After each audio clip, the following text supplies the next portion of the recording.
Good morning everyone. Tenth class आज हम आपको पढ़ाने जा रहे हैं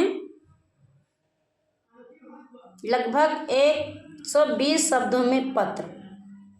शायद हमने करा भी दिए हैं, तो चलिए एक पत्र और देख लेते हैं। हो सकता है कोई ना कोई फंस जाए। तो आपको हमने करा दिए हैं पत्र करा दिए हैं और निबंध भी करा दिए हैं। अब पर्यायवाची, विलोम, अशुद्ध शब्द और शुद्ध शब्द यही कराने हैं, ठीक ना। देखते हैं क्या आता है आपके पेपर में। अगर जो पेपर के अकॉर्डिंग कराएंगे, जो भी पेपर में आता है लास्ट ईयर में पेपर को उठा करके हम देखेंगे, तो वैसे उसी आधार पर हम आपको आपकी तैयारी करवाएंगे। तो एक हम आपको पत्र लिखवाने जा रहे हैं, तो पहले आप उसका जो है प्रश्न लिख लीजिए, फिर उत्तर लिखवाते हैं। लिखिए, नई दिल्ली में एक अग्रणी, छोटा गा में रा नीचे, अड़ा में बड़ी मात्रा, अग्रणी समाचार पत्र नवभारत टाइम के संपादक को पत्र लिखकर आग्रह कीजिए कि वे अपने पत्र के माध्यम से दीपावली में पटाखों से होने वाली हानियों से अवगत कराते हुए पटाखों का कम से कम प्रयोग करने के लिए लोगों को जागृत करें। ये आपका जो है प्रश्न पत्र की जो प्रश्न है। अब उत्तर में आप देखिए, उत्तर लिखिए। आप सभी बच्चे लिखेंगे परीक्षा भवन, ऊपर डालिए। हमने बताया था तरीका लिखने का, जैसे पेज है, तो ये पूरा पेज है, देख लीजिए, पेज है ना। तो यहाँ पे आप लिखेंगे परीक्षा भवन, और इसी के जस्ट नीचे, परीक्षा भवन के जस्ट नीचे आप एड्रेस लिखेंगे वहाँ का। जिसको समझ में ना आए बता देना। तो परीक्षा भवन, नई दिल्ली, दिनांक जो भी डालनी है, ठीक ना। अब संपादक नवभारत टाइम, नई दिल्ली, लिख लिया सभी लोगों ने। अब जितना ये एड्रेस आपने इस कॉर्नर से लिख लिया, उसी के नीचे आप विषय लिखिए। देखिए सारे बच्चों को दिखाई पड़ा, जैसे यहाँ से उसका एड्रेस हो गया, ये एड्रेस हो गया, उसके यहाँ पे विषय डालिए, हेडिंग विषय।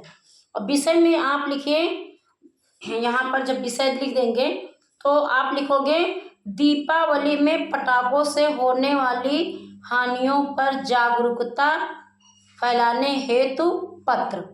इसको समझ में ना आए बता देना, ठीक ना। तो विषय हो गया। अब उसमें लिखे महोदय, जहाँ पे आपने विषय को इंड किया, उसके बाद आप लिखिए महोदय। हाँ, महोदय यहाँ पर इस साइड लिखेंगे महोदय, इस साइड नहीं लिखेंगे महोदय, इस साइड महोदय लिखेंगे, बाएं साइड, ठीक ना, बाएं साइड कॉर्नर पर। हाँ, बाएं साइड कॉर्नर पर लिखना है। जैसे आप लिखते आ रहे हैं उसी के नीचे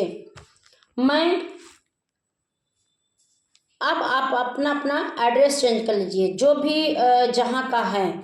जैसे मैं बख्शी ताल का निवासी हूँ, लिख लिया। तो जो जहाँ रह रहा है वहाँ का डालिएगा, ठीक ना। जिस गांव, जिस शहर, जिस कस्बे, जहाँ भी आप रह रहे हो, आप वहाँ का डालोगे एड्रेस, लिख लिया। आपके सम्मानित समाचार पत्र के माध्यम से एक महत्वपूर्ण विषय पर जनता को जागरूक करने का आग्रह करना चाहता हूँ। अगर लड़का लिख रहे हैं तो चाहता हूँ, यदि लड़की लिख रही हैं तो चाहती हूँ। स्त्रीलिंग और पुल्लिंग का विषय ध्यान दीजिएगा। ये नहीं कि आप लड़का हैं तो लिखती हूँ और लड़की हैं तो लिखता हूँ। स्त्रीलिंग और पुल्लिंग का विशेष ध्यान देना है। पूर्ण विराम लगा करके उसी लाइन में लिखिए, दीपावली हमारे देश का एक प्रमुख त्योहार है। पूर्ण विराम लिख लिया। पूर्ण विराम ना लगा करके सॉरी कॉमा लगा लीजिए, कॉमा। हाँ, त्योहार है कि वहाँ पे कॉमा लगा लीजिए, पूर्ण विराम मत लगाइए। लेकिन इस अवसर पर पटाखों का अत्यधिक प्रयोग पर्यावरण और जन स्वास्थ्य के लिए हानिकारक सिद्ध हो रहा है। लिख लिया, सिद्ध हो रहा है। पूर्ण विराम आप लगा दीजिए, अब पूर्ण विराम लगाइए। पटाखों से होने वाली ध्वनि और वायु प्रदूषण से अनेक लोग, कॉमा लगा दीजिए, विशेषकर बुजुर्ग, कॉमा लगा दिए, बच्चे और पशु पक्षी प्रभावित हो रहे हैं। पूर्ण विराम। इसके अतिरिक्त नीचे कॉमा, पटाखों से दुर्घटनाओं की घटनाएं भी बढ़ जाती हैं, कॉमा। जिस बच्चे को समझ में ना आ रहा हो, मैं बार बार बोलती हूँ कि यदि आपको मेरे द्वारा कोई भी सब्जेक्ट अगर मैं पढ़ा रही हूँ, कोई भी विषय पढ़ा रही हूँ और उसमें आपको मेरे टॉपिक नहीं समझ में आ रहे, तो आप कमेंट बॉक्स में पूछ, कोई शर्म नहीं, कोई दिक्कत नहीं, ठीक ना। हाँ, पशु पक्षी प्रभावित होते हैं। पूर्ण विराम। इसके अतिरिक्त पटाखों से दुर्घटनाओं की घटनाएं बढ़ जाती हैं, कॉमा, जिससे जान मान का नुकसान होता है, जान मान का नुकसान होता है। पूर्ण विराम। अब जहाँ पे होता है लिखा, वहाँ की जो पूरी लाइन है उसे आप छोड़ दीजिए। अब नई लाइन से लिखिए, उसी के नीचे बाईं तरफ से ही। अतः जैसे समझ लीजिए, जैसे आपने यहाँ तक फिल कर लिया है ना, देखिए जैसे आपने यहाँ तक सारा फिल कर लिया। अब ये होती है, यहाँ हो गया।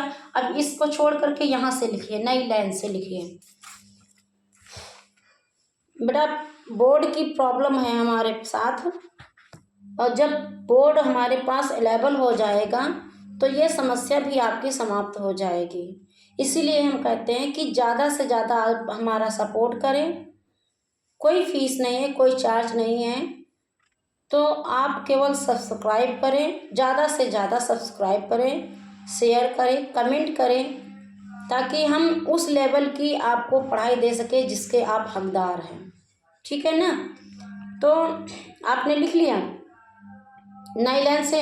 अतः मैं आपसे निवेदन करता हूँ, फिर वही स्त्रीलिंग और पुल्लिंग, करता हूँ या करती हूँ, अपने प्रतिष्ठित समाचार पत्र में इस विषय पर एक लेख प्रकाशित करें, कॉमा, जिसमें पटाखों के कम से कम उपयोग के महत्व पर प्रकाश डाला जाए और लोगों को दीपावली को पर्यावरण मित्र तरीके से मनाने के लिए प्रेरित किया जाए। पूर्ण विराम। अब जहाँ पे आपने जाए लिखा है, वहीं के नीचे आपने यहाँ पे इसको फिनिश कर दिया, जाए लिख दिया। अब यहाँ पे धन्यवाद, धन्यवाद के नीचे आप लिख दिए भवदीय, फिर अपना नाम लिख दीजिए। तो क्लास आई थिंक मैं ये सोचती हूँ कि मुझे लग रहा है कि मैंने आपको जो है कुछ ज़्यादा तो नहीं, एप्लीकेशन जिनको इंग्लिश में कहते हैं एप्लीकेशन, हिंदी में कहते हैं प्रार्थना पत्र, हमने लिखवा दिए हैं। और आधार मान करके चाहे तो आप आगे लिख लीजिए, और जैसी आपकी मर्जी, ठीक ना। तो ये तो आप पर डिपेंड करता है कि मैंने जितना वर्क कराया है, आपने किसी बच्चे ने अभी तक कोई भी नोट्स नहीं बनाए हैं। बेटा एक बात मेरी कान खोल करके सुन लेना, जब आप विद्यालय पढ़ने जाते हो, विद्यालय में अध्यापक आपको कार्य देते हैं, आप वहाँ पे करते हो, घर आकर उसका रिवीजन नहीं करते हो, तो आपके दिमाग में पढ़ाई नहीं चढ़ने वाली। जब आप विद्यालय से वापस घर आएँ और रेस्ट करने के बाद, रिलैक्स करने के बाद जितना भी आपको विद्यालय में वर्क दिया गया है उसको आप रिवीजन करेंगे तो आपको बहुत ही फ़ायदा होगा। और इसी तरह अगर आपने कोई भी बुक का नोट नहीं बनाया है, नोट बनाने से कई फ़ायदे होते हैं। जब आप नोट बनाते हैं तो आपको ये याद रहता है कि कौन सी डिफिनेशन, कौन सी परिभाषा, क्या हमने किस पेज में, कहाँ पे, कौन सी डेट में लिखा था, ठीक ना। अगर आपकी कॉपी बंद भी रहती है तब भी आपको रिवीजन रहता है। तो इसलिए सभी बच्चों से कहते हैं कि नोट्स बना लो, अगर हो सके तो आप मुझे सेंड कर दो प्लीज़। Thank you class.